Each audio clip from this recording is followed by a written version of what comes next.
Yes, ready, start.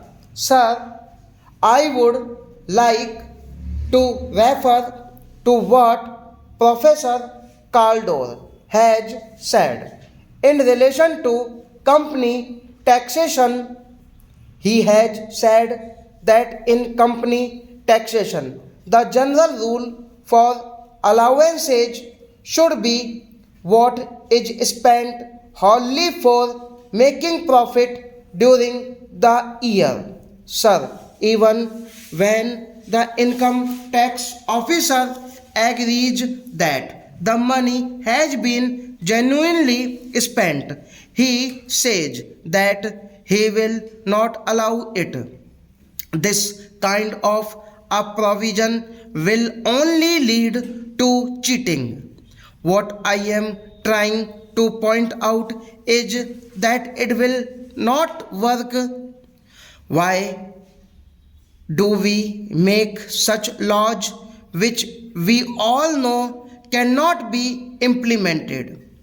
Professor Caldor said, I am strongly of the view that the developments of the last 15 to 20 years, which imposed fantastically high marginal rates of tax while permitting the continuance of wide loopholes for tax avoidance, are highly pernicious in character.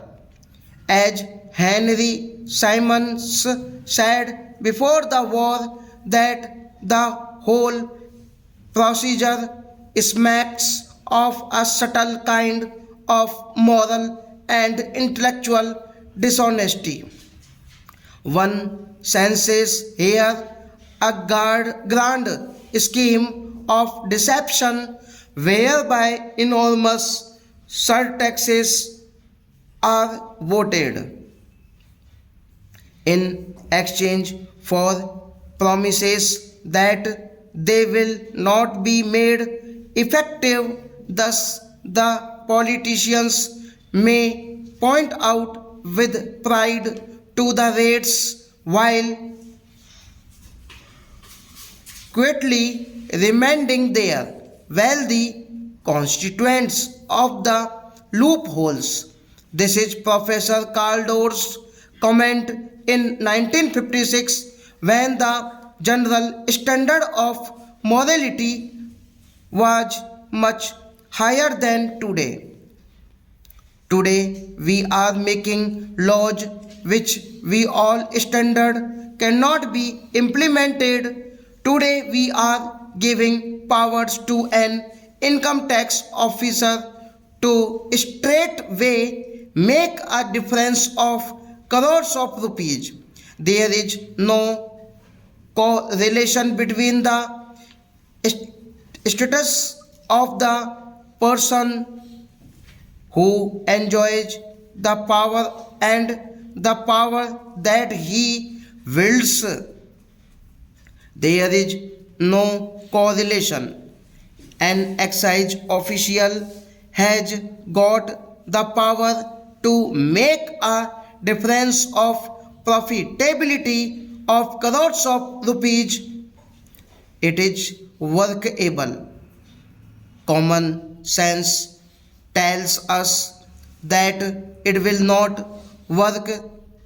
My humble submission to the Honorable Minister is that rationalization of tax structure should be done in such a manner that takes into account all these things. Professor Caldor report is with the government. It is on the Indian tax system. Some of the things which we have code number, GIR number, etc. are according to this report. We have taken all the points, all the additional regulations suggested by Professor Caldor. We have put, but the pitfalls we have not seen.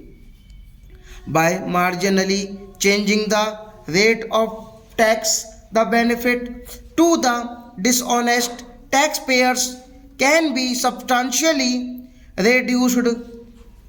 We can get more honest taxpayers. Ultimately, no citizen is dishonest, but the law should be made such where the honest get priority over the dishonest. The law is made where it is easier to pay taxes to treasury stock.